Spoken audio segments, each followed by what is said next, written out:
오늘은 사도행전 13장 20절로 22절 말씀 함께 대하겠습니다. 약 450년 동안 차지하게 하셨습니다. 그 뒤에 예언자 사무엘 시대에 이르기까지는 사사들을 보내주셨고, 그 뒤에 그들이 왕을 요구하기에 하나님께서는 베냐민 지파 사람 기스의 아들 사울을 그들에게 왕으로 주셔서 40년 동안 그를 왕으로 섬기게 하셨습니다. 그 다음에 하나님께서는 사울을 물리치시고서 다윗을 그들의 왕으로 세우시고 증언하여 말씀하시기를, 내가 이새의 아들 다윗을 찾았으니 그는 내 마음에 드는 사람이다. 그가 내 뜻을 다 행할 것이다 하셨습니다.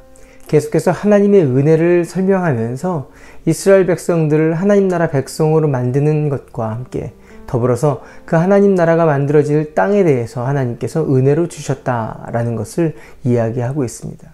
또한 그 은혜의 땅에서 하나님의 다스림과 통치하심으로 하나님 나라를 세워가실 것을 계획하셨다는 것을 설명합니다.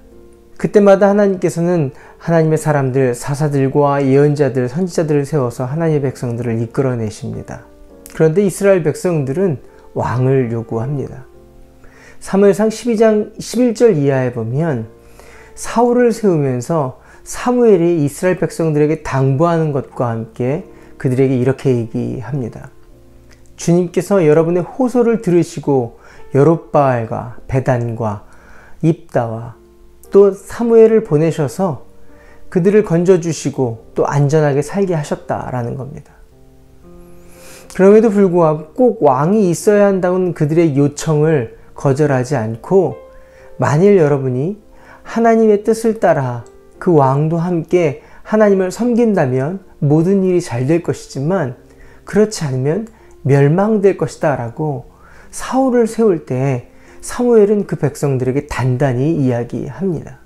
결국 그들이 요구한 왕, 그들이 세운 왕은, 그렇게 세워진 초대왕 사울은 사사들보다 못한 왕이 됩니다. 그런데 그럴 수밖에 없는 이유가 그 안에 담겨져 있습니다. 이스라엘을 판결하고 또 구원하는 사사들은 모두 하나님이 주인 되어주시고 하나님의 통치를 받는 자들이었을 뿐만 아니라, 그들은 하나님의 통치와 하나님의 다스림이 없으면 살 수 없는 사람들, 하나님의 영이 주관하지 않으면 살 수 없는 사람들이었습니다.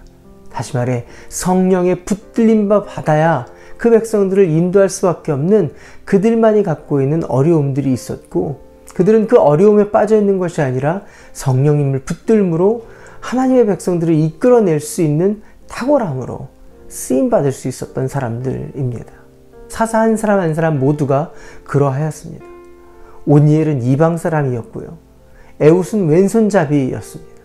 삼갈은 목축을 하는 사람으로 소몰이꾼입니다. 목축하는 그 막대기로 이스라엘 백성들을 지켜냅니다. 드보라는 여자 사사였고요. 특별히 기드온은 겁장이입니다. 돌라는 종과 같은 사람입니다. 입다는 기생의 아들이었고요. 어느 사사 하나 분명하게 드러내세울 만한 변변한 것이 있는 사람들이 아니었습니다. 그럼에도 불구하고 하나님의 영이 함께 하시니까 그들은 이스라엘 백성들을 건져내며 판결하며 구원해내는 사람으로 쓰임받을 수 있었습니다. 하나님은 이것을 바라신 것입니다. 세상의 왕을 바란 것이 아니라 하나님을 주인 삼고 하나님의 뜻을 따라 성령의 붙들림 받은 자들이 구원해내는 나라.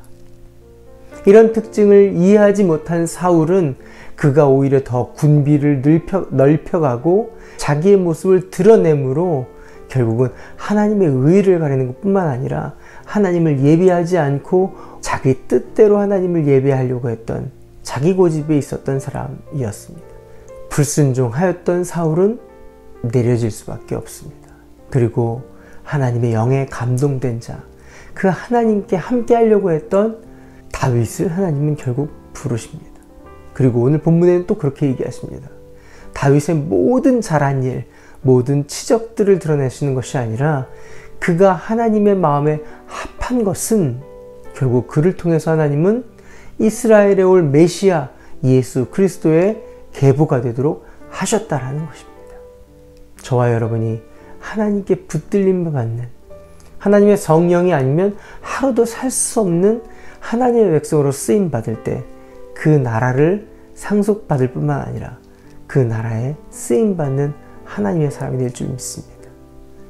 우리가 갖고 있는 그 어떤 핸디캡들, 어떤 부족들, 연약함들도 하나님의 성령이 우리 가운데 임하시게 되면 결국 우리가 하는 것이 아니라 하나님께서 우리를 사용하시고 그 성령님으로 말미암아 그 땅을 세워나가게 하시는 줄 믿습니다.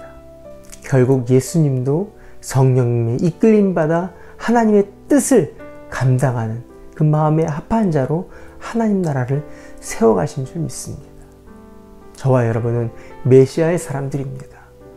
하나님의 뜻을 따라 내 고집을 드러내거나 나의 연약함이 문제가 아니라 성령님의 인도함 받는 오늘 하루 되시기를 바랍니다. 함께 기도할까요? 좋으신 아버지 하나님 감사합니다. 오늘도 나의 연약함을 바라보는 것이 아니라 하나님께서 계획하신 그 나라를 살 수 있게 하여 주시고 그 나라에 쓰임받는 성령 충만한 하나님의 사람으로 하루를 보내게 하여 주시옵소서. 살아계신 예수님의 이름으로 기도합니다. 아멘. 오늘도 주님의 성령님과 동행하시는 하루 되시길 바랍니다. 화이팅!